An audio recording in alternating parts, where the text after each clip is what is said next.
మన సొంత రాష్ట్రంలో ఉన్న విద్యుత్ శాఖల్లో అసిస్టెంట్ లెవెల్ ఉద్యోగాల కోసం రిక్రూట్మెంట్ చేస్తున్నారు. ఈ జాబ్స్‌కి ఐటీఐ చేసినా గానీ, డిప్లొమా గానీ, లేదంటే డిగ్రీ ఇంకా వేరే వేరే క్వాలిఫికేషన్స్ ఉన్న వాళ్ళు ఎలిజిబుల్ ఉంటారు. అండ్ మీకు సెలెక్ట్ అయిన వాళ్ళకి స్టార్టింగ్‌లోనే ఇవి సెంట్రల్ గవర్నమెంట్ జాబ్స్ కాబట్టి అన్ని అలవెన్సెస్ కలుపుకొని 40,000కి పైగానే మీరు జీతం అయితే పొందొచ్చు.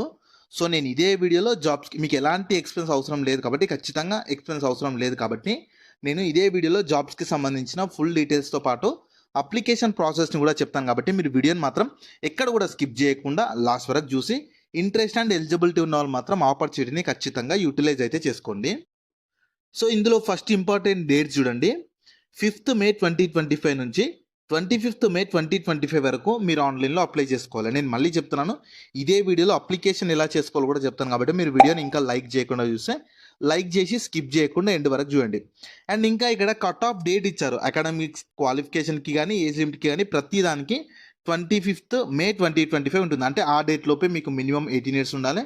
మీ క్వాలిఫికేషన్ కంప్లీట్ అయి ఉండాలి. సో, అలా మీకు కట్ ఆఫ్ డేట్ వచ్చేసి 25th మే 2025 ఉంటుంది. సో, ఇందులో మీకు వీళ్ళ హెడ్ ఆఫీస్ బెంగుళూరులో ఉంటుంది గానీ, వీళ్ళ యూనిట్స్ అనేటివి మీకు హైదరాబాదు, భోపాల్, నాగ్‌పూర్, నాసిక్‌లో కూడా ఉంటాయి. అంటే వీళ్ళ యూనిట్ ఒకటి మన హైదరాబాద్‌లో కూడా ఉంది కాబట్టి, సో, మీరు ఖచ్చితంగా హైదరాబాద్‌లో పోస్టింగ్ పొందే అవకాశం కూడా ఉంది కాబట్టి ఎవరు కూడా మిస్ చేసుకోకండి. సో, హైదరాబాద్ అనేది ఆంధ్రప్రదేశ్ వాళ్ళకైనా, తెలంగాణ వాళ్ళకైనా దగ్గరలోనే ఉంటుంది కాబట్టి, సో, మంచిగా సిటీలోనే వర్క్ చేసుకోవచ్చు. సో, ఇందులో టోటల్ 5 టైప్స్ ఆఫ్ వేకెన్సీస్ ఉన్నాయి కాబట్టి, అండ్ ఇందులో ఎక్కువగా మాక్సిమం జనరల్‌లో వేకెన్సీస్ ఉన్నాయి కాబట్టి మాక్సిమం ప్రతి కేటగిరీ వాళ్ళు ఎలిజిబుల్ ఉంటారు. అంటే జనరల్‌లో ఉన్న పోస్టులకి ఏ కేటగిరీ వాళ్ళైనా ఎలిజిబుల్ ఉంటారు.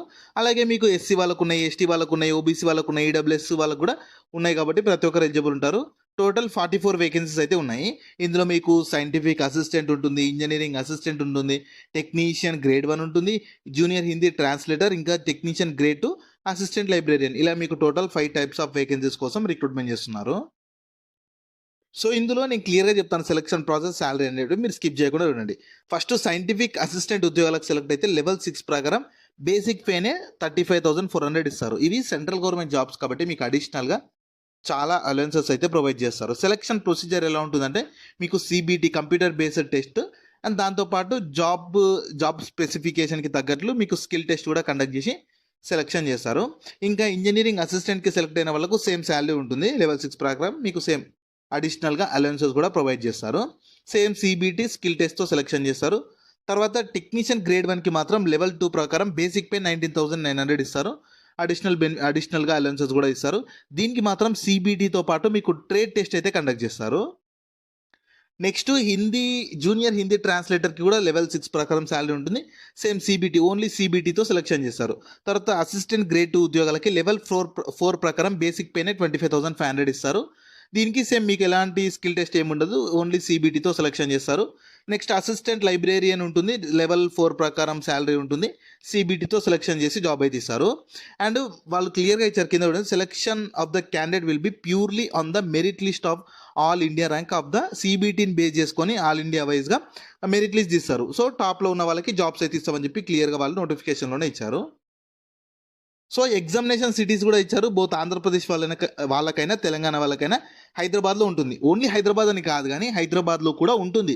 ఒకవేళ ఈ బార్డర్‌లో ఉన్న స్టేట్స్‌కి బెంగుళూరు దగ్గరైతుందంటే మీరు బెంగుళూరు కూడా పెట్టుకోవచ్చు. సో, మీరు ఎక్కడైనా పెట్టుకోవచ్చు కానీ అప్లై చేసుకునేటప్పుడు మీరు సెలెక్ట్ చేసుకోవాలి ఏ సిటీ కావాలని చెప్పి. సో, మీరు ఎక్కడ సెలెక్ట్ చేసుకుంటే ఆ సిటీని మీకు వాళ్ళు సెంటర్ వేస్తారు. ఆ సిటీకి వెళ్ళి సీబీటీ రాయాల్సి ఉంటుంది. సో, మీకు నేనైతే హైదరాబాద్ దగ్గర అనుకుంటున్నాను కాబట్టి, సో, మీరు ఎక్కడ కావాలనుకుంటే ఆ లొకేషన్‌ని సెలెక్ట్ అయితే చేసుకోవచ్చు. సో, ఇందులో ఇంపార్టెంట్ టర్మ్స్ అండ్ కండిషన్స్ చూడండి. ఖచ్చితంగా మీరు ఇండియన్ నేషనల్స్ అయి ఉండాలి. ఈ జాబ్స్‌కి అప్లై చేసుకోవాలంటే ఇండియన్ నేషనల్స్ అయి ఉండాలి. అండ్ మినిమమ్ 18 ఇయర్స్ ఏజ్ ఉండాలి. 18 ఇయర్స్ ఏజ్ ఎప్పటి వరకు అంటే 25th మే 2025 కల్లా మినిమమ్ 18 ఇయర్స్ ఏజ్ అయితే ఉండాలి. మాక్సిమం ఏజ్ గురించి కూడా నేను చెప్తాను. సో, ఇందులో క్వాలిఫికేషన్, ఏజ్ లిమిట్స్ చూద్దాము. ఫస్ట్ అసిస్టెంట్ లైబ్రేరియన్ ఉద్యోగాలకి మీరు డిప్లొమా ఇన్ లైబ్రరీ సైన్స్ చేసిన వాళ్ళు ఎలిజిబుల్ ఉంటారు. నేను క్వాలిఫికేషన్ గురించి క్లియర్‌గా చెప్తాను.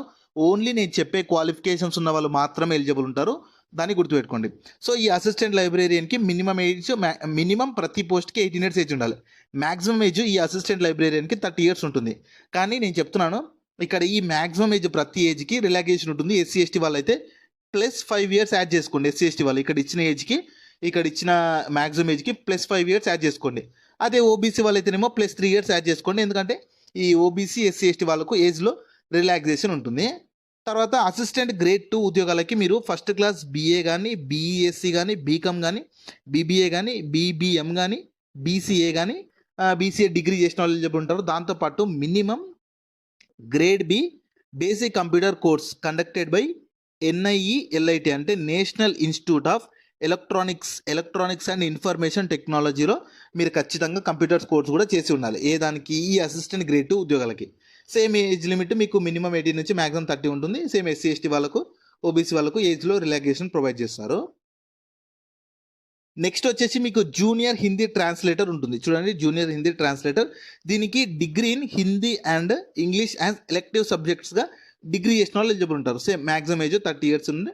అండ్ ఎస్సీ ఎస్టీ ఓబీసీ వాళ్ళకు రిలాక్సేషన్ ఉంటుంది. తర్వాత టెక్నీషియన్ గ్రేడ్ 1 ఉద్యోగాలకి ITI సర్టిఫికేట్ ఇన్ ఎలక్ట్రికల్ చేసిన వాళ్ళు ఎలిజిబుల్ ఉంటారు. ఈ టెక్నీషియన్ గ్రేడ్ 1కి ఎలక్ట్రికల్లో ITI చేసిన వాళ్ళు ఎలిజిబుల్ ఉంటారు. Minimum 18 years age, maximum age 28 ఉంటుంది. ఎస్సీ ఎస్టీ వాళ్ళకు 5 ఇయర్స్ ఏజ్ రిలాక్సేషన్, ఓబీసీ వాళ్ళకు 3 ఇయర్స్ ఏజ్ రిలాక్సేషన్ ఉంటుంది.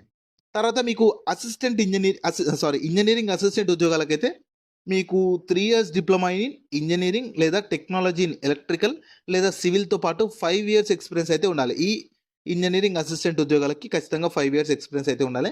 సేమ్ ఏజ్లో మీకు మ్యాక్సిమం ఏజ్ 35 ఉంటుంది. అలాగే మీకు ఎస్సీ ఎస్టీ వాళ్ళకు 5 ఇయర్స్, ఓబీసీ వాళ్ళకు 3 ఇయర్స్ ఏజ్ రిలాక్సేషన్ ఉంటుంది. తర్వాత సేమ్ అసిస్టెంట్ ఇంజనీరింగ్ దీనికి ఈ సైంటిఫిక్ అసిస్టెంట్కి, ఇంజనీరింగ్ అసిస్టెంట్కి మాత్రం మీకు ఎక్స్పీరియన్స్ అడుగుతున్నారు. సేమ్ దీనికి కూడా మీరు బీఎస్సీ కెమిస్ట్రీతో పాటు 5 ఇయర్స్ ఎక్స్పీరియన్స్ అడుగుతున్నారు. సో ఈ 2 పోస్టులకి అయితే ఎక్స్పీరియన్స్ అడుగుతున్నారు, మిగతా పోస్టులకి ఎక్స్పీరియన్స్ లేదు. కాబట్టి ఒకవేళ మీకు ఈ క్వాలిఫికేషన్ ఉంటే మాత్రం ఆపర్చునిటీ మిస్ చేసుకోకండి. చాలా తక్కువ కాంపిటీషన్ ఉంటుంది.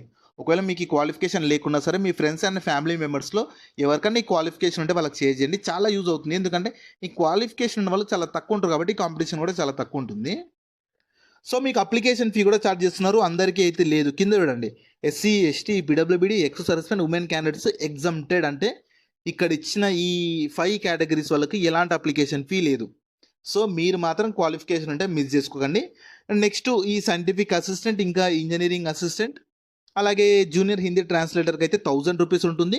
Next technician grade 1, assistant grade 2, assistant లైబ్రేరియన్కి అయితే 700 రూపీస్ అప్లికేషన్ ఫీ ఉంటుంది. సో అప్లికేషన్ ఫీ లేకుండా క్వాలిఫికేషన్ ఉంటే మాత్రం మిస్ చేసుకోకండి. ఎందుకంటే మీకు మ్యాక్సిమం ఓన్ స్టేట్లోనే ఎగ్జామ్ కండక్ట్ చేసి హైదరాబాద్లోనే పోస్టింగ్ ఉంటుంది కాబట్టి ఎవరు మిస్ చేసుకోకండి. వీటికి సంబంధించిన లింక్స్ అయితే వీడియో కింద డిస్క్రిప్షన్లో ప్రొవైడ్ చేస్తాను. మీరు ఫస్ట్ దాని మీద క్లిక్ చేస్తే వెబ్సైట్ ఓపెన్ అవుతున్న వెబ్సైట్లో మీకు complete job details, qualification, eligibility, salary అన్నీ ఉంటాయి. ప్రాపర్గా చూసుకున్నాక దానిలో ఫస్ట్ మీకు నోటిఫికేషన్ PDF ఉంటుంది. దాన్ని డౌన్లోడ్ చేసుకొని క్లియర్గా చెక్ చేసుకోండి. కిందనే అప్లై లింక్ అని ఉంటుంది. దానిపైన క్లిక్ చేస్తే ఇలా మీకు సెంట్రల్ పవర్ రీసెర్చ్ ఇన్స్టిట్యూట్ అని వస్తుంది. ఇందులో కిందకి స్క్రోల్ చేసి చూడండి, ఇక్కడ మీకు లింక్స్ ఉంటాయి. మీకు నోటిఫికేషన్ PDFని కింద డిస్క్రిప్షన్ లింక్లో కూడా ఇస్తాను. మీరు కావాలనుకుంటే ఇక్కడ కూడా టు రీడ్ అడ్వర్టైజ్మెంట్ మీద క్లిక్ చేసి డౌన్లోడ్ చేసుకొని చెక్ చేసుకోండి. తర్వాత అప్లై చేసుకోవడానికి మీకు ఇందులో ఆల్రెడీ అకౌంట్ ఉండే క్లిక్ హియర్, ఇక్కడ ఆల్రెడీ రిజిస్టర్డ్ టు లాగిన్ మీద క్లిక్ చేయండి. లేదనుకో డైరెక్ట్ మీకు క్లిక్ హియర్, నేను డైరెక్ట్ అప్లై లింక్ ఇస్తాను. మీరు ఇక్కడ క్లిక్ హియర్ మీద క్లిక్ చేసి ఇలా వస్తుందిగా, ఇలానే వస్తుంది. మీకు డైరెక్ట్ అప్లై లింక్ మీద క్లిక్ చేస్తే, డిస్క్రిప్షన్లో ఇచ్చిన అప్లై లింక్ మీద క్లిక్ చేస్తే డైరెక్ట్ ఇలానే వస్తుంది. సో ఫస్ట్ పోస్ట్ సెలెక్ట్ చేసుకోండి. దాని తర్వాత మీ నేమ్ ఇవ్వాలి. తర్వాత మీ కేటగిరీ ఏది, దాని తర్వాత డేట్ ఆఫ్ బర్త్ ఇవ్వాలి, డే మంత్ ఇయర్, దాని తర్వాత మొబైల్ నెంబర్ ఇవ్వాలి. అన్ని ప్రజెంట్ వాడుతున్నవి ఇవ్వాలి. అండ్ 10th క్లాస్లో ఉన్న లాగానే డీటెయిల్స్ ఇవ్వండి. తర్వాత ఈమెయిల్ ఐడి ఇవ్వాలి. తర్వాత జనరేట్ OTP మీద క్లిక్ చేస్తే మీ ఈమెయిల్ ఐడికి ఒక OTP వస్తుంది. ఆ OTPని ఇక్కడ ఎంటర్ చేసి వ్యాలిడేట్ OTP మీద క్లిక్ చేస్తే వ్యాలిడేట్ అవుతుంది. ఒక పాస్వర్డ్ క్రియేట్ చేసుకోవాలి, దాన్ని కన్ఫర్మ్ కూడా వేసుకోవాలి. పాస్వర్డ్ అయితే మినిమం ఒక 8 క్యారెక్టర్స్ ఉండాలి. ఒక స్ట్రాంగ్ పాస్వర్డ్ క్రియేట్ చేసుకోండి. తర్వాత అన్ని డీటెయిల్స్ అన్ని ఇచ్చేసి కంటిన్యూ మీద క్లిక్ చేస్తే మీ రిజిస్ట్రేషన్ కంప్లీట్ అయిపోతుంది. సో మళ్ళీ బ్యాక్ వచ్చేసి లాగిన్ దగ్గరికి వచ్చేసి మీ రిజిస్ట్రేషన్ నెంబర్ వస్తుంది. ఆ రిజిస్ట్రేషన్ నెంబర్ ఎంటర్ చేసి మీరు క్రియేట్ చేసుకున్న పాస్వర్డ్ ఇక్కడ ఎంటర్ చేసి లాగిన్ మీద క్లిక్ చేసి అప్లికేషన్ చేసుకొని, అప్లికేషన్తో పాటు ఫీ ఉన్న వాళ్ళు ఫీ పే చేయాలి. ఫీ లేని వాళ్ళు ఏం అవసరం లేదు, కానీ ఫీ ఉన్న వాళ్ళు ఫీ పే చేస్తే మీ అప్లికేషన్ కంప్లీట్ అయిపోతుంది. సో వాళ్ళు ఫర్దర్గా మీకు ఎగ్జామ్ డేట్స్ అయితే అప్డేట్ చేస్తారు. ఎగ్జామ్ డేట్స్ అప్డేట్ చేసి మన హైదరాబాద్లోనే ఎగ్జామ్ కండక్ట్ చేసి మ్యాక్సిమం మన హైదరాబాద్లోనే పోస్టింగ్ కూడా ఇచ్చి మీకు సెలెక్షన్ చేసి జాబ్ అయితే ఇస్తారు. ఈ ఆపర్చునిటీ మీకు CPRI అంటే central power research institute, government of India ministry of power కింద పనిచేస్తున్న సెంట్రల్ పవర్ రీసెర్చ్ ఇన్స్టిట్యూట్ వాళ్ళైతే 5 డిఫరెంట్ టైప్స్ ఆఫ్ ఉద్యోగాల కోసం రిక్రూట్మెంట్ చేస్తున్నారు. సో ఇంట్రెస్ట్ అండ్ ఎలిజిబిలిటీ ఉండి ఓన్ స్టేట్లో సెంట్రల్ గవర్నమెంట్ జాబ్ చేయాలనుకునే వాళ్ళు ఎవ్వరు కూడా అవకాశాన్ని మిస్ చేసుకోకండి.